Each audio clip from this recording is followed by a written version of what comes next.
Good morning, everybody.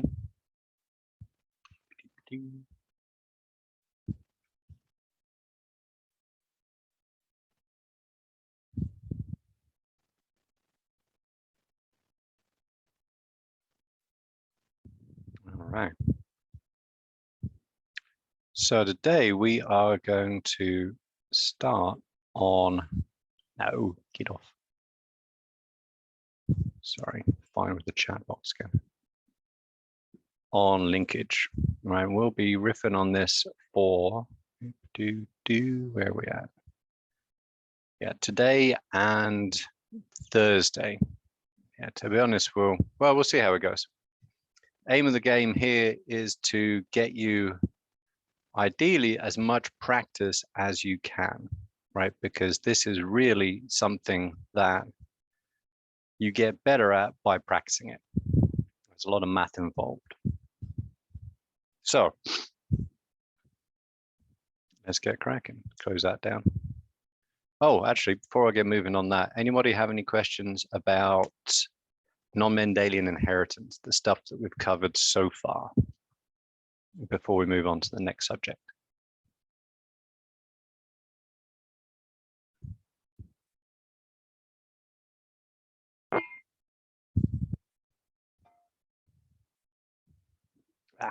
All right. Okay. Well, if you do, let me know. So essentially, up until now, we've been working on the assumption that if we're dealing with more than one gene, those genes are sort independently. Right. And what we mean by that is that if you have two different alleles for each gene, you'll get all possible combinations of those alleles in the gametes. So you'll always get, if you have two genes, each with two alleles, you'll always get a 1-to-1-to-1 ratio of the different allele combinations. Now, what in practice that really means, I'm a little bit dim here. Let me go and turn up the lights a bit.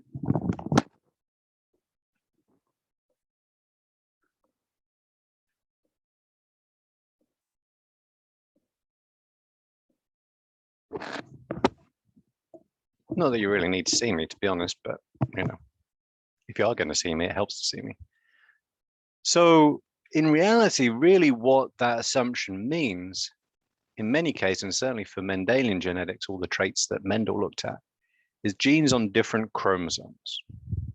Right. And so because those chromosomes, you know, they can align up on the metaphase plate meiosis 1 like so, or like so, for every different chromosome, and essentially different genes on different chromosomes, you're going to get a random allele, or which allele you get in which gamete is going to be random. Right, that's the whole deal. Now, the issue becomes when you have a situation like so, and that's chromosome 19 and again, salamanders, right? These are all different loci, right? And so these don't actually have gene names. These are just, these are genetic locations. I don't actually know what these are. On here, the only one I recognize is this one up here, which is Wnt, which is a cell signaling protein.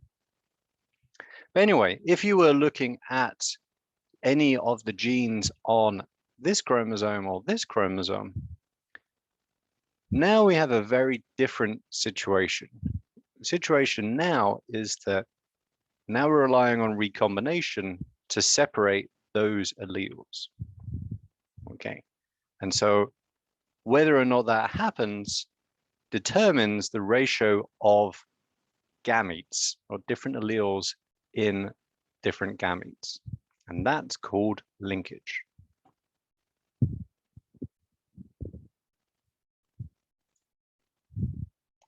And the kind of colloquial or common way of talking about linkage is alleles traveling together.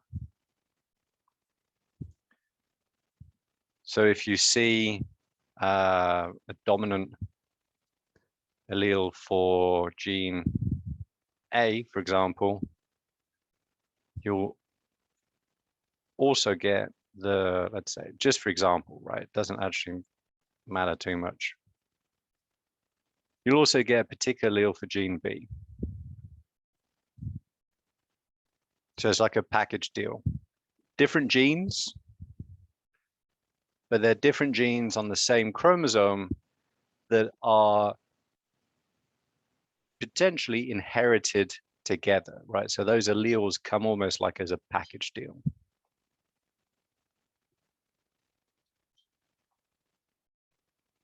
And so this quite clearly breaks the law of independent assortment, because you'll no longer have this even ratio of the different, hey, here's this different gametes. Now you'll have an imbalanced or an unbalanced ratio, because you'll see some combinations less frequently than others.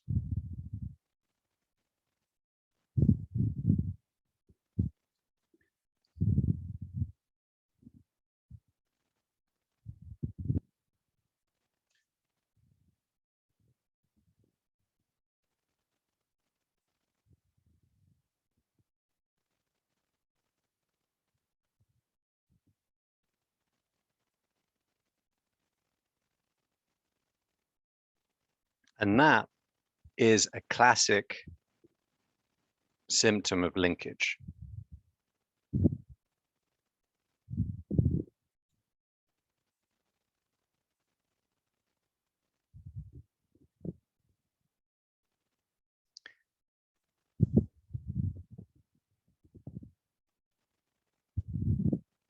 So if you see more parental combinations, essentially what were in that individual's parents.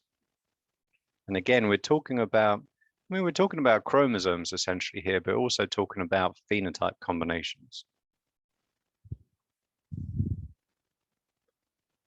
You will see those much more frequently than the non-parental combinations.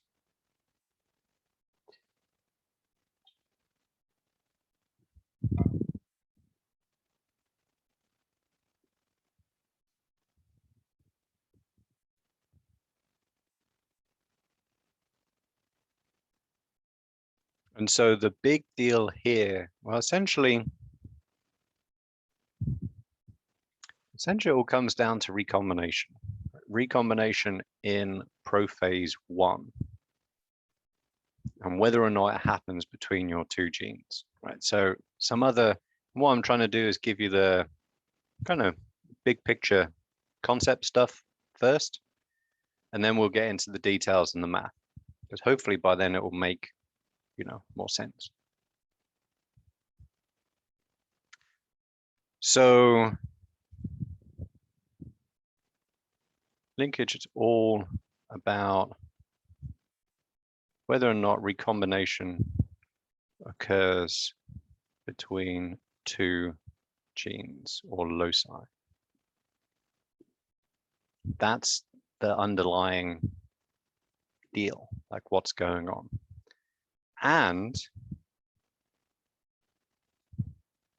where recombination occurs is totally random. It always occurs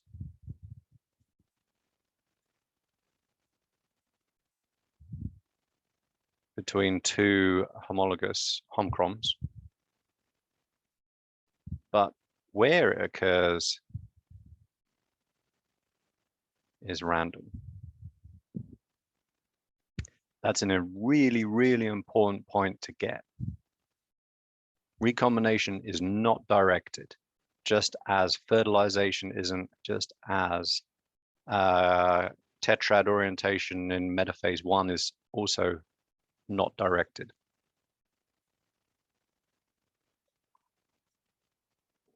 And again, that comes back to the whole randomness of sexual reproduction, right? You know, you want things to be a much of a random reshuffling as possible.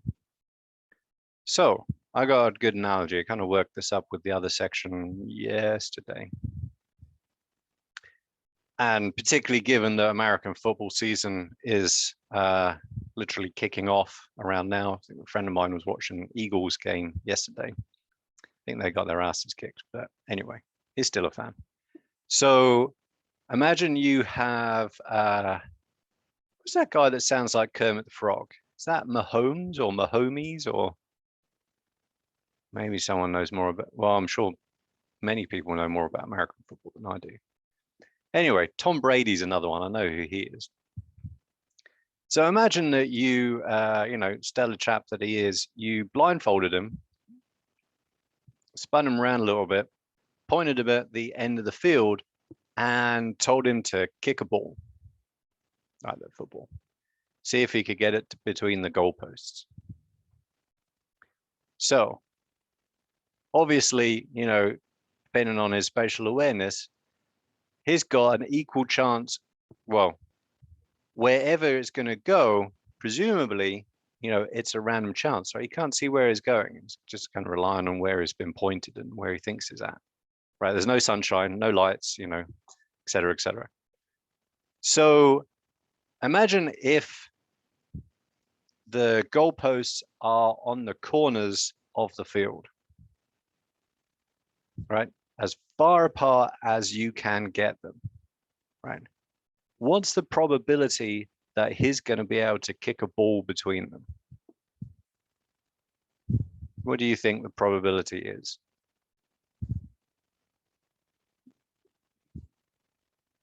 I mean, he's there. He's a really good kicker. You know, he's kicking towards the end of the field. He's not kicking off to the side or anything.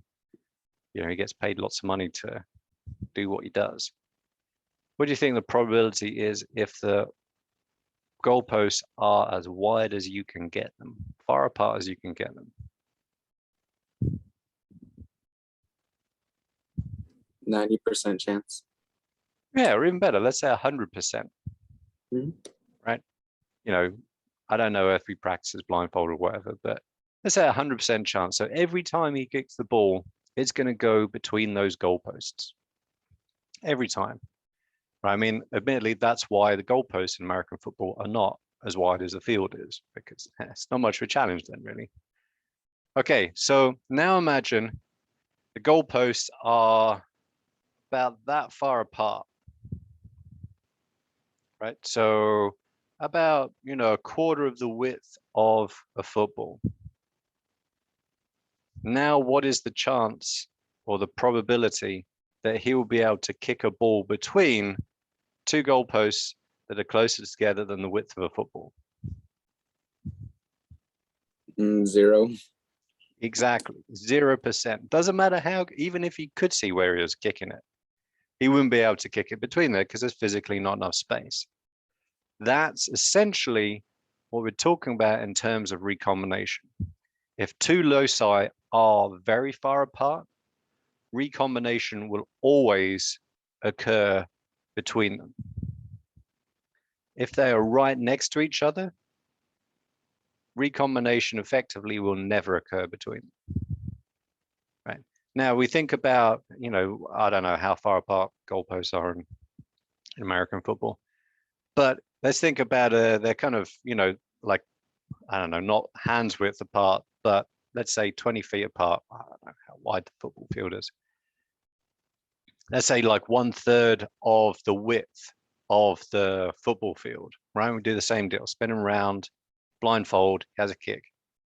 If they're 1/3 of the distance apart, what's the probability that he will kick the ball between them?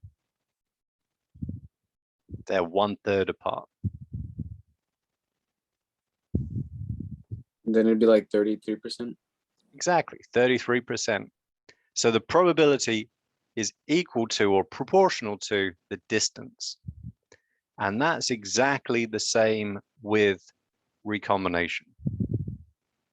The further apart they get, the higher the likelihood of recombination occurring between them. Until they get far apart, that it's going to be 100% every time. The closer those two loci are, or those two genes physically on the chromosome, right, in terms of base pairs, the lower the probability that recombination will occur between them.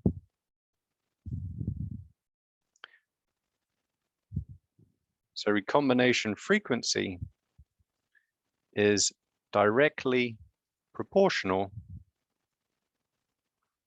to distance between two genes or loci.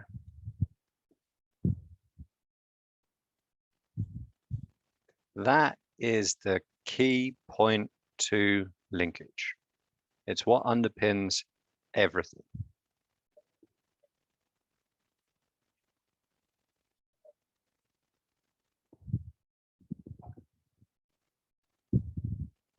So as distance increases, recombination frequency increases.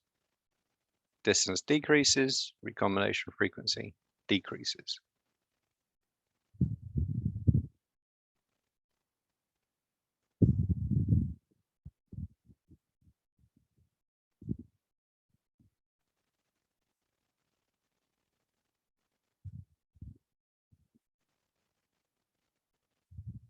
Now, one key point to make is that you will only see recombination occurring if it's between two things that you can see. So recombination, even if two genes are really close together, right? Recombination may be happening like outside of those two genes, but you'll never see it because you're not changing the combination of alleles. Allele combinations stay the same: dominant, dominant, recessive, recessive, whatever. Right? So what we care about is what's happening between those two genes, right? That's what matters. Anybody got any questions so far? This is a very important part of this whole deal. So I really want to make sure you get it.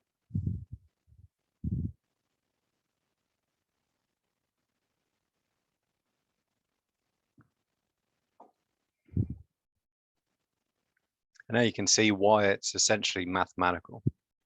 Oh shit, what did I just say? Oh, about if it happens outside of those two genes, you can't see it. Okay. Yeah, so that comes back to an earlier point that I said, where recombination always occurs between two homologous chromosomes, right? They're always going to swap bits of DNA. However, you're only going to see that if it generates different combinations of alleles.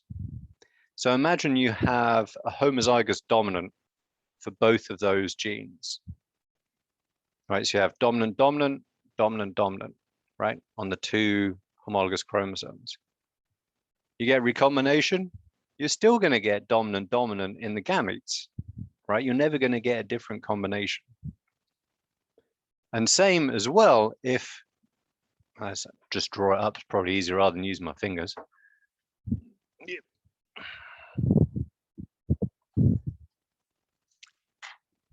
Oh, I'm kind of going slow. I have to speak slowly. Feel like a Dory speaking whale. Do you know the way to Sydney? All right, I actually probably better show you what I'm drawing, right? Let's do different colors, make it real.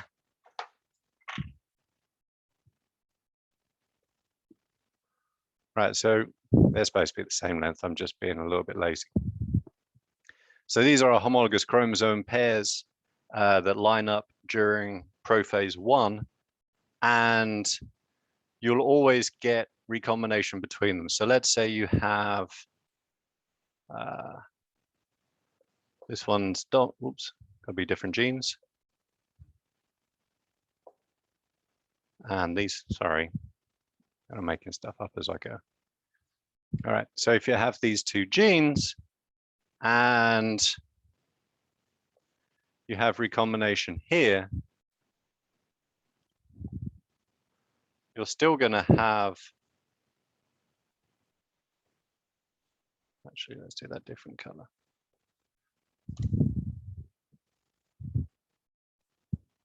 Those two chromosomes.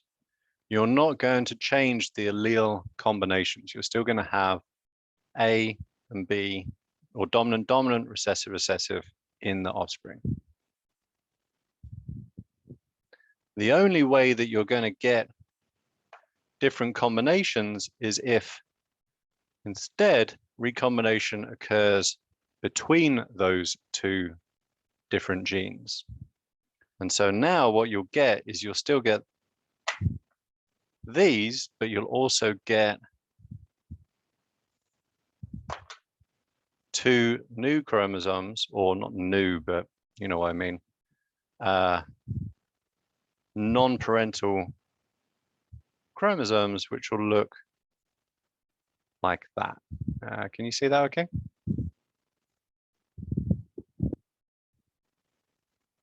So recombination is always occurring. Always, it's essential. Otherwise, metaphase 1 is not going to work properly. Or just meiosis 1 isn't going to work properly. It's only if you get recombination between two things that you can see, like physically observe in some way or another, whatever mechanism or process you're using. Only if recombination occurs between them will you see these recombinant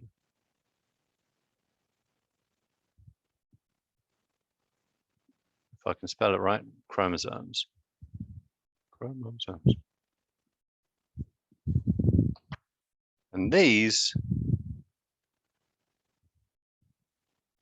are called the parentals, or non-recombinants. I prefer calling them parentals because it makes more sense, at least to me.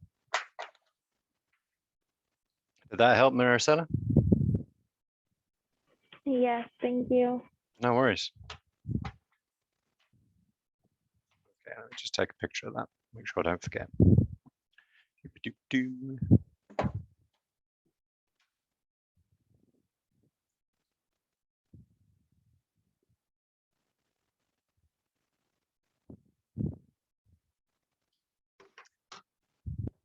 Actually, I'll tell you what, let's just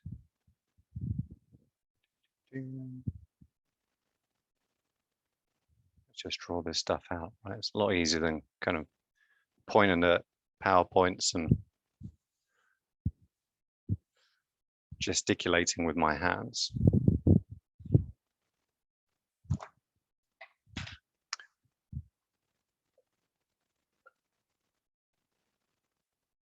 So linkage is an excess of parentals, or essentially the same thing, lack of recombinants. You know, recombinants essentially a result of recombination. Really what I'm saying is that recombination doesn't always occur between two loci.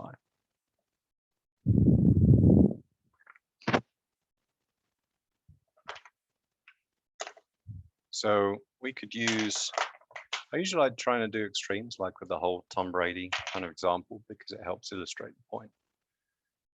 So essentially, if you have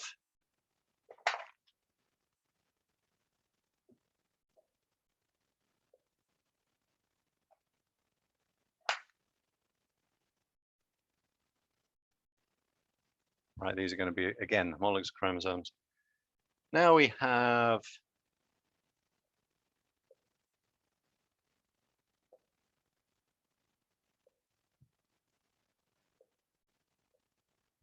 this, right? I'm writing out both chromatids for each chromosome because I think that helps illustrate the point. Because again, recombination is only going to ever happen between the non-sister chromatids that are next to each other in prophase 1. So you'll always, always, always, always get parental chromosomes. Because these will, the ones on the outside will never undergo recombination. So not physically in contact. Right? So if these two genes are really, really far apart, you're going to get the parentals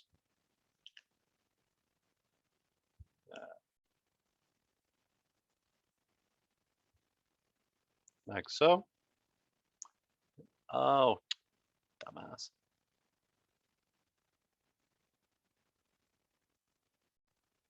Right, so again, these are the same allele combinations that you see originally here before recombination occurs. Those are the parentals. And because they're so far apart, you'll always get recombination between them. Always, right? Because it has to happen. So I don't know, let's say it's there. Could also be there, actually could be there as well. You can get it on both arms of the chromosome. Sometimes it's only on one, totally random. Yeah, hopefully you get by now that all of this jazz is random. Okay, so let's say it's all the way over there. So we're going to end up with recombinant chromosomes that look like that. I think you can see the different colors here. And you'll end up with one allele from each of the parentals.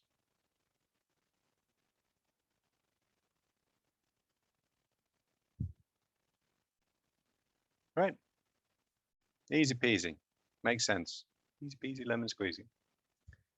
Now, if recombination always occurs, you're always going to get, or between these two genes, you're always going to get one of each of the parents or the parentals, and you're going to get one of each of the recombinants.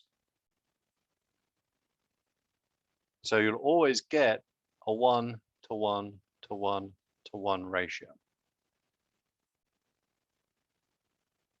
Or 25%, you know, of each. Doesn't really matter which way you think about it. It's the same thing. That makes sense. Everybody on board? Yeah. So if you go look back at, what is it, slide 3, the PowerPoint, you'll see that this ratio is exactly the same as what you'd see if these genes are on different chromosomes. So they are, even though they're on the same chromosome, because of recombination always occurring, these are sorting independently. And so these two genes are unlinked.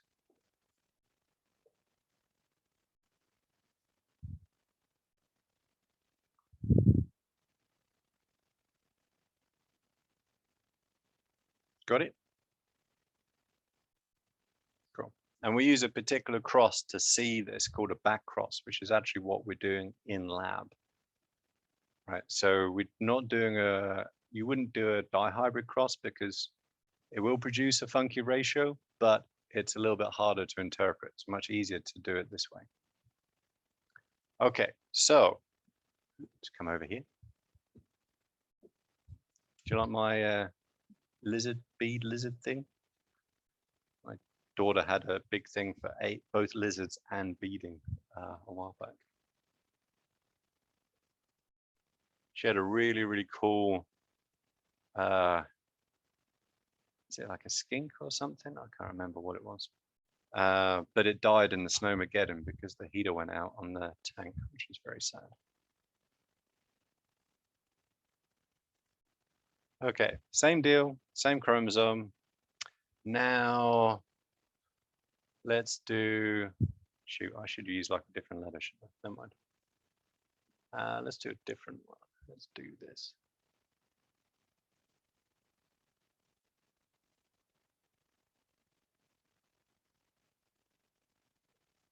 DB. Right. And actually, to be honest, I should really do it like that. I'm being like super pedantic. And who doesn't like being super pedantic, huh? Wonderful. Okay, so this is the analogy of the goalposts that are so close together you can't fit a football between them. Now what's going to happen is, you're still going to get recombination, but it's never going to occur between those two genes.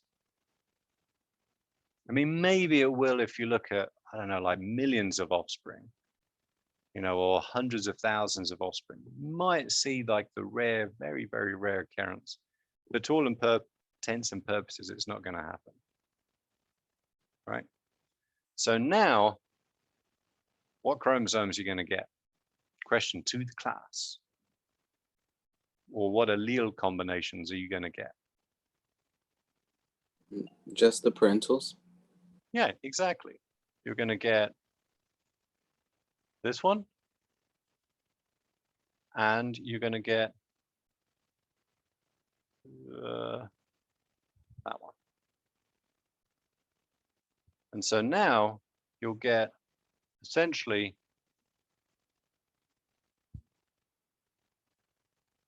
a 1 to 0 to 0 to 1, or just a 1-to-1 ratio. These are now completely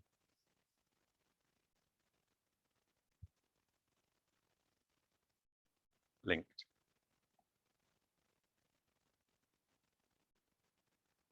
As in, it's almost impossible to get them apart. So wherever you see a capital D or a dominant D, you're pretty much guaranteed you'll also see a dominant B, and vice versa. You don't really even have to worry about, if I can see a dominant D, you don't have to worry about what B is, because you know that it will be a dominant B. It's actually something that I use in my own research, right? You can get what are called marker or genetic markers, right? So if there's something you can't see very easily, you just have to cross it through a lot of hard work next to something you can see. And then because those two genes are tightly linked, you only have to look for the thing you can see and you'll get the other one as well, which is very, very handy. I'll show you an example a bit later. Oh.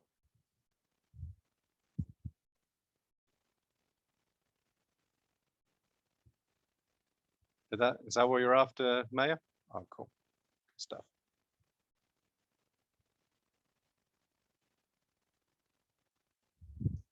Now, obviously, you're going to have a whole bunch of genes that are somewhere in between.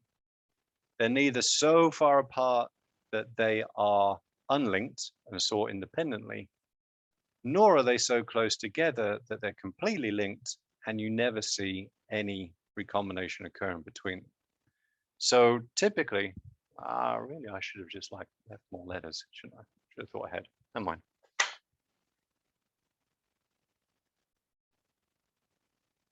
But most of what you'll be looking at, you'll have kind of something in between. So what do we have? Facebook. Who doesn't love Facebook? Well, probably none of you because you're all too young. Facebook is now supposedly for like grannies and stuff, which is super funny. So now they're far enough apart, you will get recombination, but close enough together that it's not going to happen every time. So now you'll get, it's not working out well. You'll get the 4 different combinations.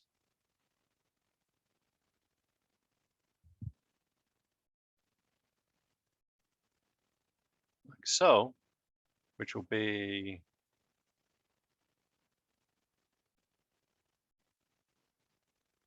like so.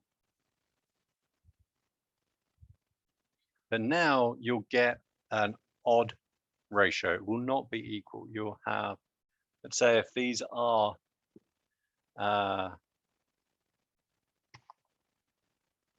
what it might be, 1, something like that, let's say. So you do see the recombinants, you just see them much less frequently than you do the parentals. So in other words, you're going to have, oh, there's a bit of shininess there, excess of parentals.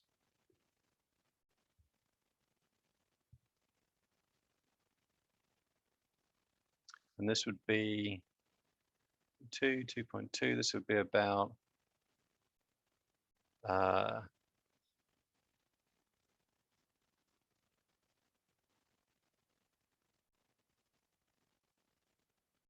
well, actually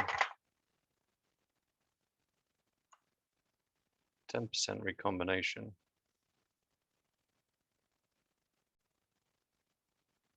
If we're going to put numbers on it, or partial linkage.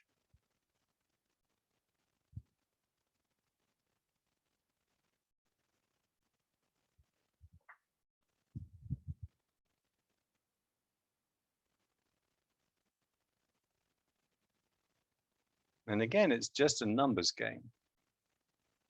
So the closer two genes are together, the more progeny you have to see to be able to see the recombinants, because they become rarer and rarer the closer the two genes are.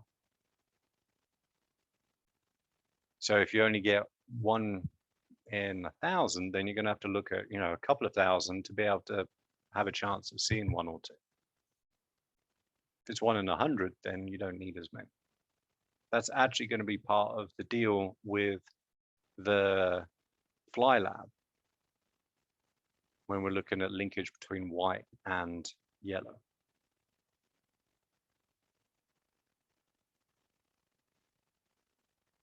Okay, anybody got questions?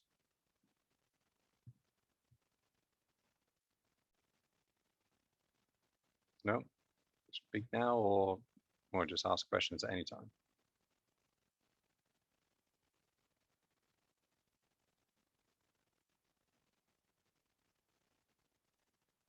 And again, probability of recombination occurring between two genes is proportional to the distance between those two genes. Exactly, Kiana, it's because they're further apart. And so if they were, like, say, that far apart, then you'd have a higher recombination frequency, because it's simply proportional to distance between those 2 points. So if they're twice as far apart, you'd have twice the recombination frequency. Up until the point where you get, essentially 100% recombination between those two. And so the recombination frequency is, I think it's 50%, essentially, where you see 50% of the offspring are recombinant. Because you can never see any more than that, because you can't get recombination between the parentals or between the chromatids on the outside. Okay, how's that going for everybody?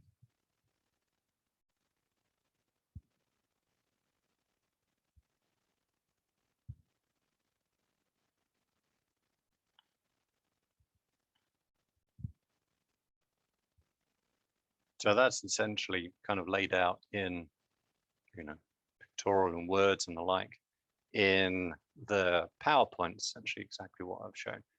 And if you did do a dihybrid cross, say between flowers that have different flower color and different pollen shape, two traits which presumably are somewhat close together on the same chromosome, then you'll get still 4 different phenotype combinations. So this is not epistasis, right?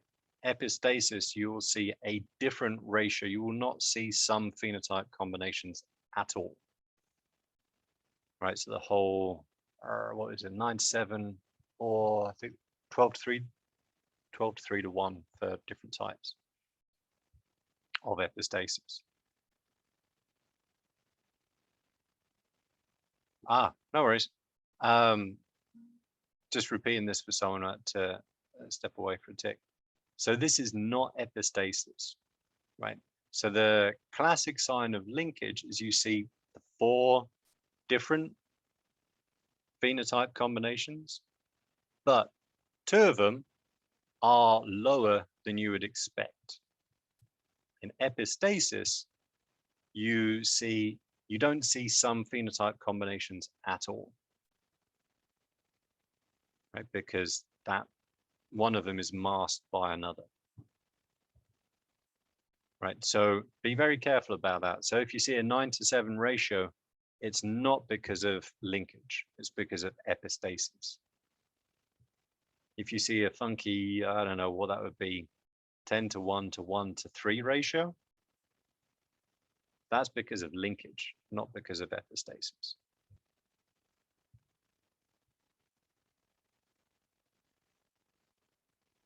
Now, I guess if these were completely linked, you would see, you know, some other kind of ratio. I'd have to work it out.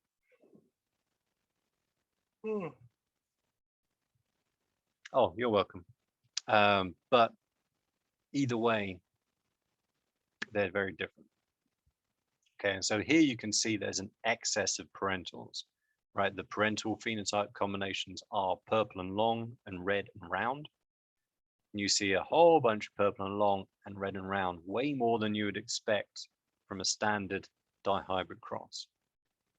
Right, it should be 9:3 to 1, and this is clearly not a 9:3 to 1 ratio. Right, so you see a lack of recombinants. Now, another thing that's important to get across too is that linkage phase also matters a great deal. And so linkage phase is essentially what are the combinations of alleles in the parents or the parental chromosomes. So cis kind of sounds like same. And so in cis configuration, you have dominant and dominant on one chromosome and recessive and recessive on the other one. Right. And so recombination will create a different mix. It will create a dominant and recessive and vice versa. This is why it's important, because what you see depends on what the original combination is. Trans linkage means that you have a dominant and recessive on one chromosome, and then you have the mirror image on the other chromosome. So here, the recombinants will be dominant, dominant, recessive, recessive.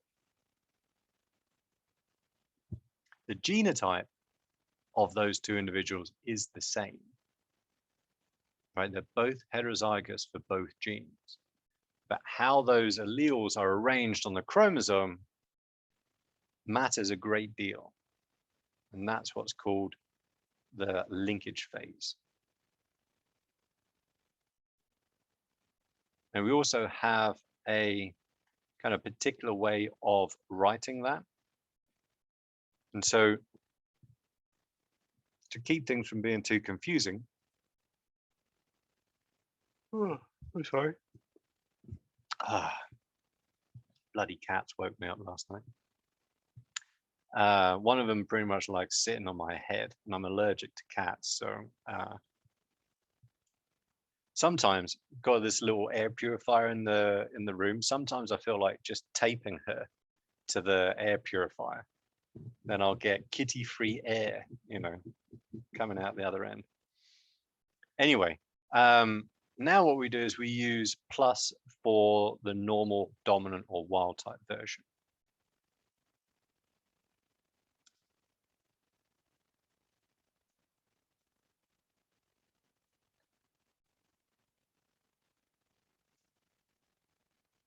And wild type is a bit of a funky kind of way of thinking about it. It's kind of odd because we use it all the time in research and genetics and stuff like that. But basically what it is in theory, what you'd find in the wild, right? Before any, experimental mutations have occurred. So the plus is normal and the letter is recessive.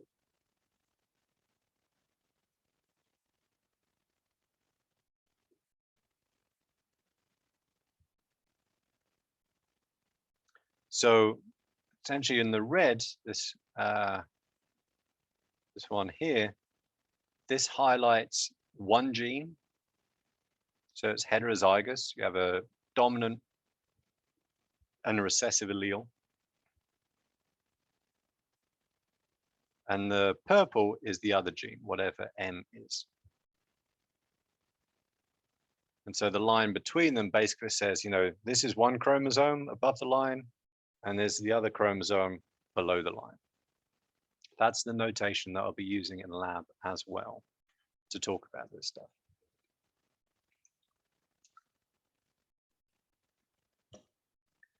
Okay, now, cool thing is, this is an interesting thing to talk about in and of itself, but the cool thing is you can use the number of recombinants to calculate recombination frequency, and from that, get the distance between two genes. And because, with a few exceptions, recombination, purple one is for whatever the M gene is, this one here. Essentially just wanted to show Cynthia that you're basically reading two chromosomes, like one above and one below the line, and two genes, one on the left and then the one on the right, just to kind of orient how you view it.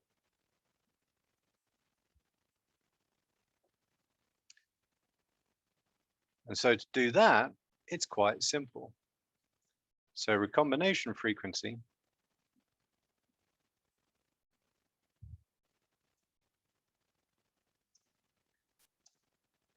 equals the number of recombinants,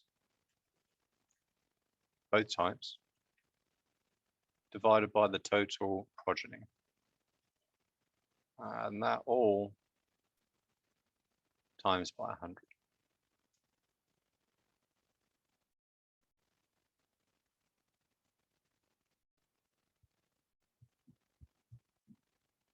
So here we have white-eyed individuals and miniature wing males with tiny wings. They don't fly very well. And actually, this is, there you go. What linkage phase is this heterozygote in? A little bit of a test. What's the linkage phase?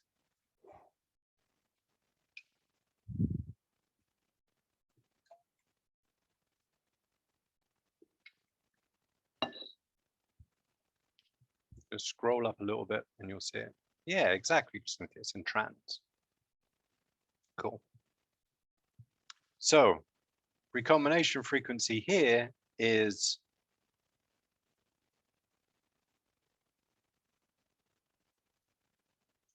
number of the recombinants, which is what, 114 plus 102.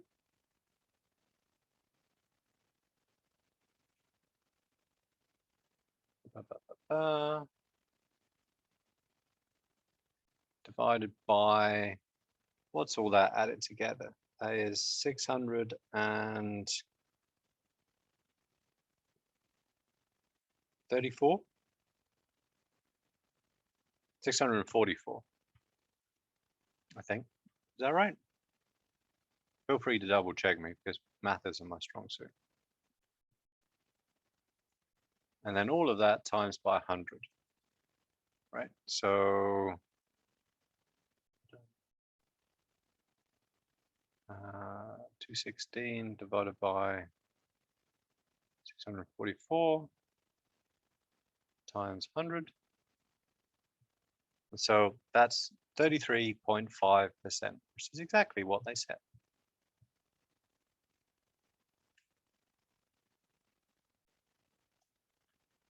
Or you can actually use units here, and those are, oops, centimorgan.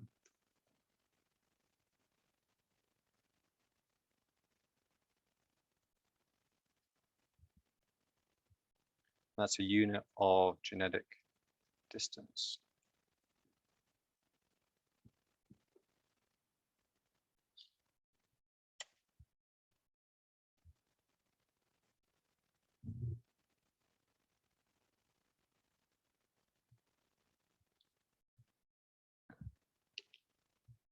All right, let's get back up here. We'll do another one.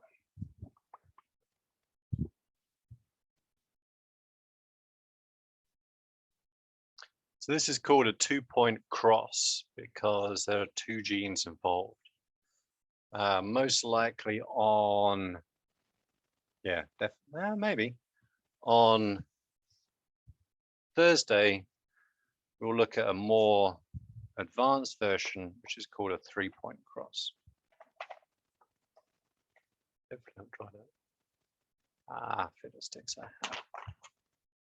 Or badges, as they say. Let me just grab another pen.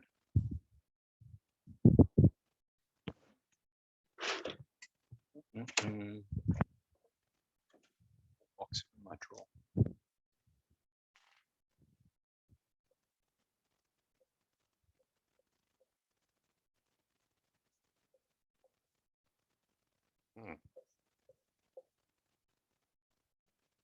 Getting old, I guess. Not me, although I am as well.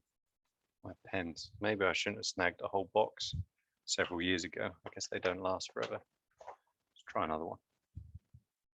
Done.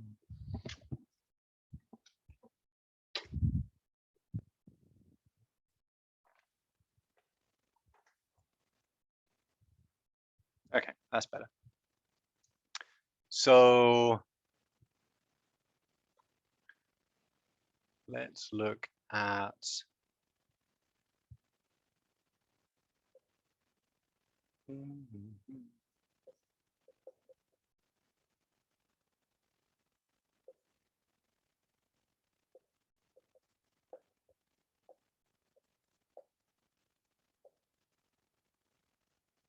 white and DM.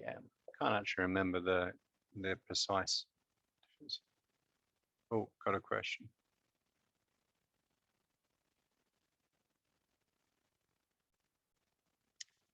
So actually this uses the probability, this is to answer Cynthia's question, the outcome of that probability to calculate distance.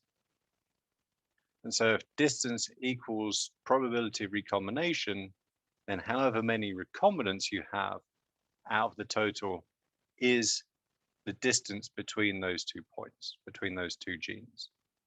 So we're actually using this now as a tool to calculate distance because recombination frequency and distance are directly linked. Does that make sense?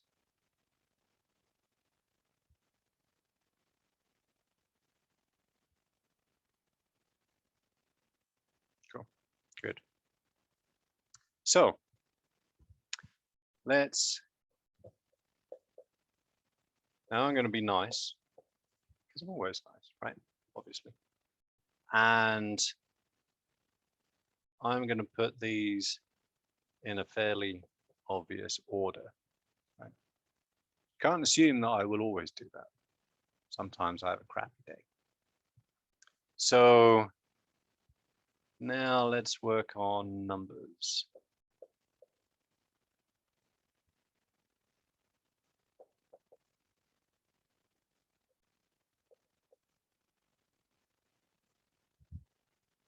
Okay.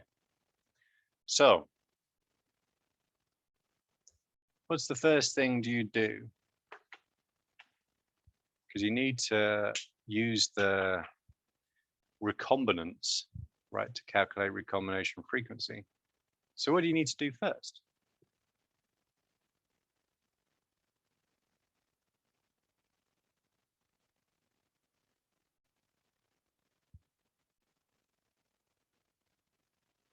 give you a hint.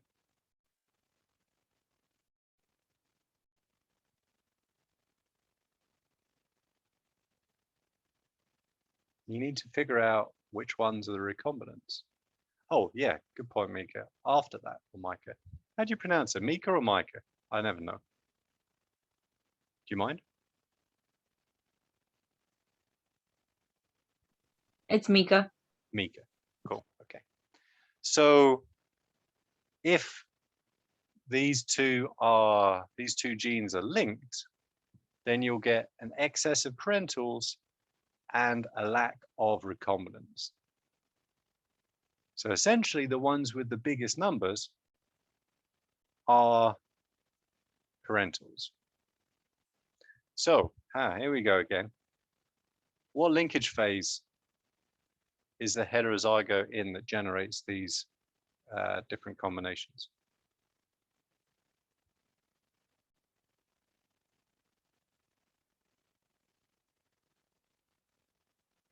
Cis? Yeah, got to be cis, because exactly, Jesus, because the parentals are in cis. Right. So kind of one follows through to the other. So the first thing is to figure out which one's the parentals and which one's the recombinants. This gets even more important when you're dealing with 3 different genes, right? A 3-point cross. And then, as Mika said, you add them up, right? You figure out the total. Oh, wish I'd use easier round numbers. So that's 70, that's going to be 540 plus 76, so that's 616, I think. I want to check my math. That look about right?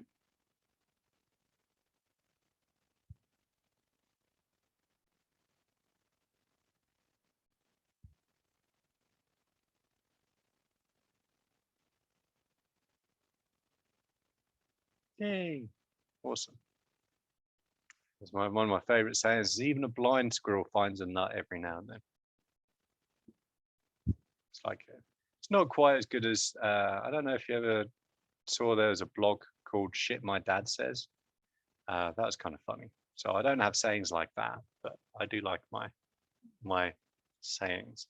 So recombination frequency equals these two added together, which is 76, divided by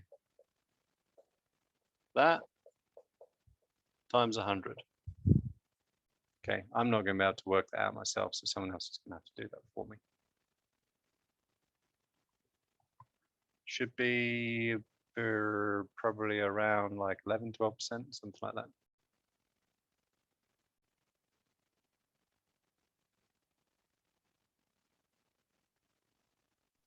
And 12.33. 12.3. Or 12.33. Usually if I'm going to ask you, I'll tell you how many decimal places to put that through. Usually 1 decimal place is fine. But I'll tell you what. So it's 12.33 centimorgan. So if you were to draw this out, actually draw out the chromosome essentially.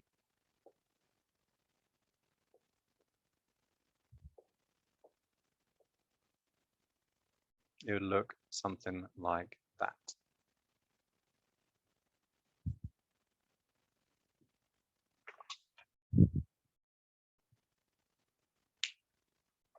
Okay, just leave that there, pointing in the general direction. I'll take a picture.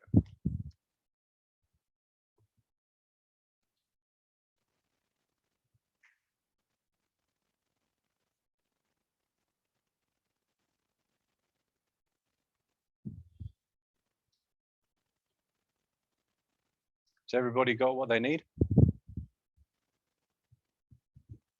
Yeah.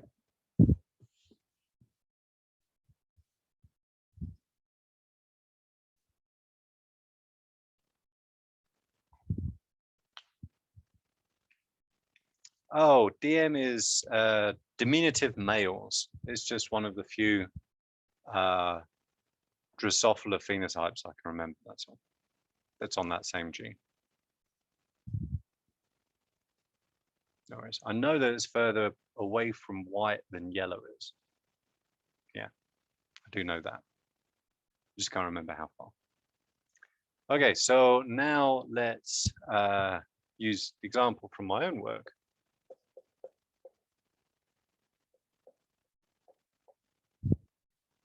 So these are two genes. This one's a cell signaling receptor, and let means lethal. So if you get rid of it, worm's dead. And this is a gene. Actually, I think this is a gene involved in neuronal development, because the worms are what's called uncoordinated. They don't go backwards, which is really funny. Like smack them on their butts and they'll go forwards. You smack them on their noses and they just go like that, and they don't do anything. So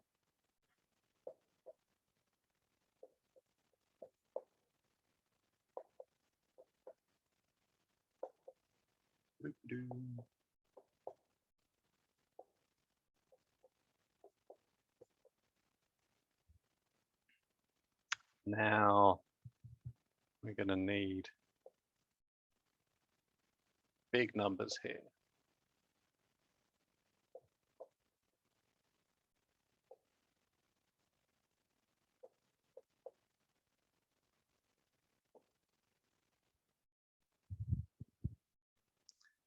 Now I want you, I can't actually off the top of my head remember how close together they are, but they are very, very close.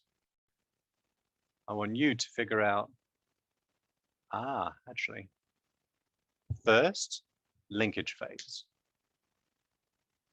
Then, which are the recombinants, which is blindingly obvious here. Then total, then recombination frequency. Yeah.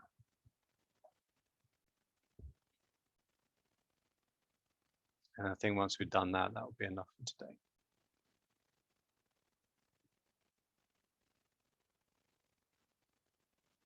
Actually, let me just get that offset a little bit bigger. Might help with the reading of.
Anybody need more time?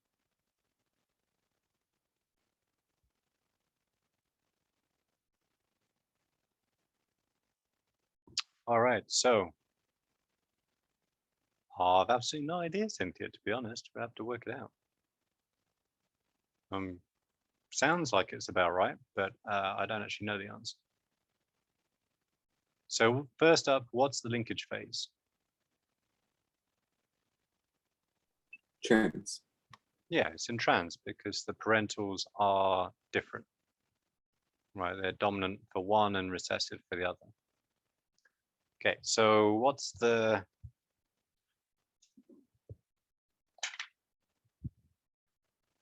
so this is trans linkage.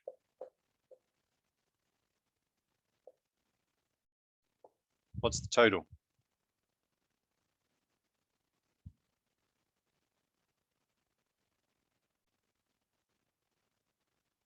You might have left a number off the front.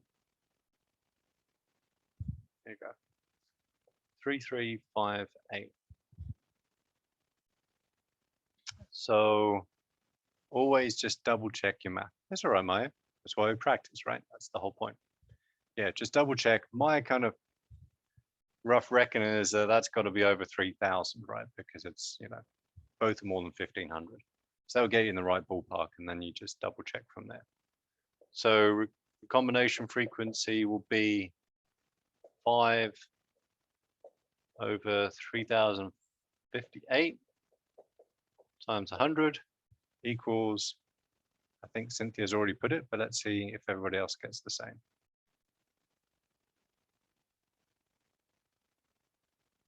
What's the recombination frequency?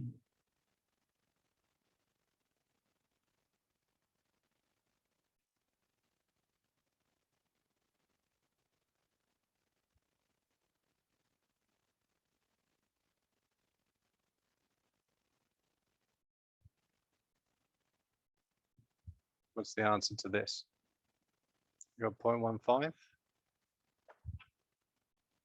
0.14? Oh, I wonder why I'm getting something different here. So 5 divided by 3358 times 100. Yes, 0.148898. Haha. Give me a second, Cynthia. Let me just write this up. So that will be rounded up to 0.15 centimorgan.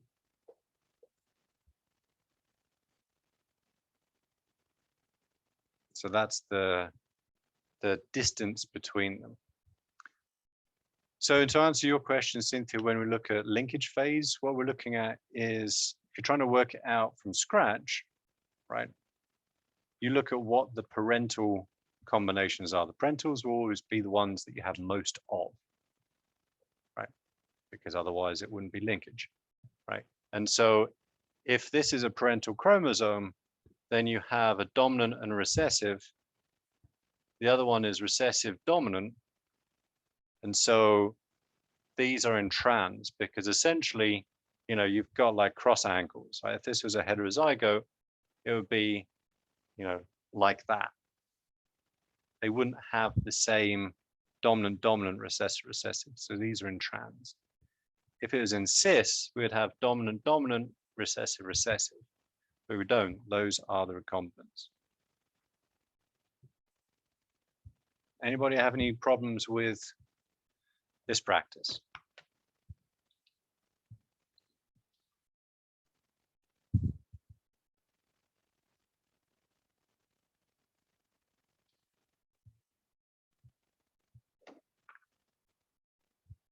All right, so just to finish up, just so we can spend a little bit more time on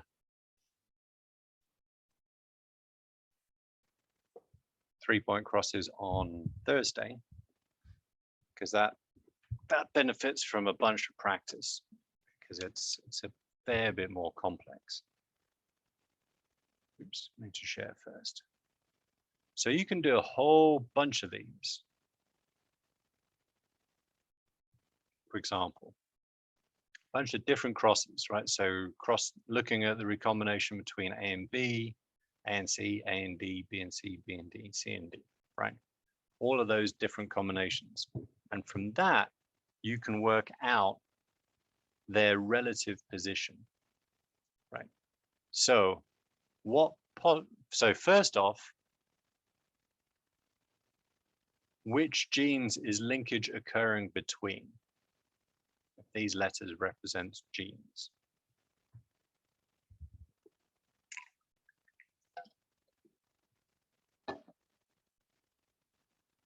And recombination frequency of 50% means that recombination is always occurring because you have 50% parentals, 50% recombinants. So which of these genes are linked?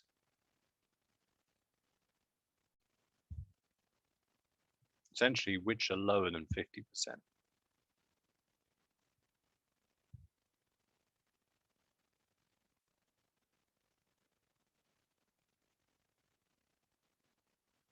B and D, yep, that's one. What else?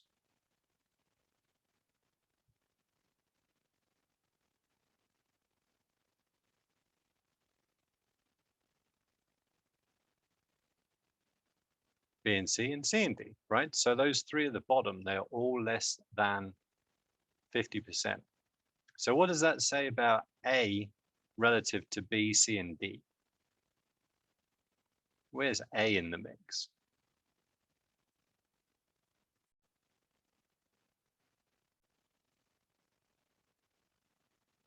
Right? It's not linked to any of them. So essentially you must have, let me draw it out a bit easier.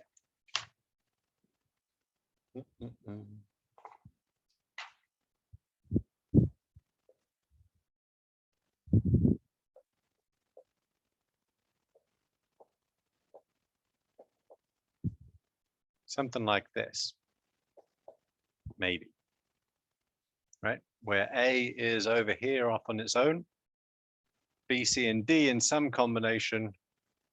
Where's my arm waving? Oh, there it is, over here.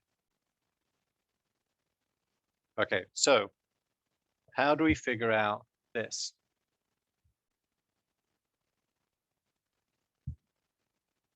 Which ones are the closest together?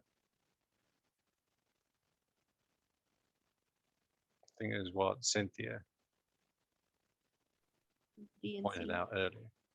Yeah, B and D. So this doesn't look like it's going to be right. So we have B and D, and they are 10 apart. So what's the next closest together? B and C. B and C. So we can't have C between B and D, right? Because then that would make B and C closer than B and D. So C has to be over here.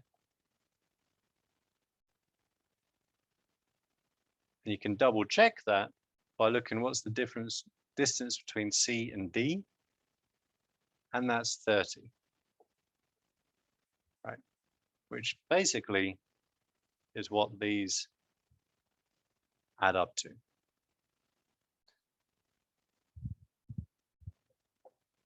So is this the correct gene order? A, C, B, D.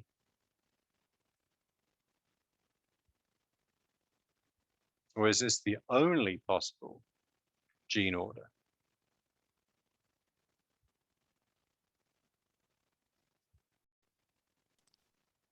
How do you know that this is CBD? Maybe. Could also be. Could they also be in the same spot? Because A is the same distance from B, C, and D. Correct.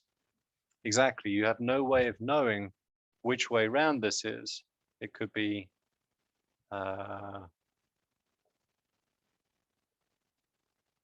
like that instead.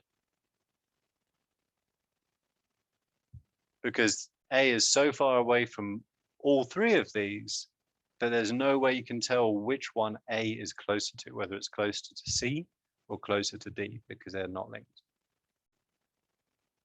So essentially, we have two different possible maps. The only way that you could figure out which way round it is to find gene or alleles here that are going to be linked to both A and to C. And then you can work it out from that point. Otherwise, you have no way of knowing which way around it is. Cool. All right, so I'm going to leave that there because, you know, we're finished. I need to get to lab in 15 minutes. What I would, as always, you know, strongly recommend is read ahead and look at 3-point crosses. They are both difficult and really straightforward, right? So the more you get about it before we start it on Thursday, the easier it will be for you to get it in class. Okay, that's it from me. I'm going to sign off. I'm going to be in lab in 14 minutes. So I'm going to throw some food down my neck and get changed, and I'll see some of you soon. Bye-bye.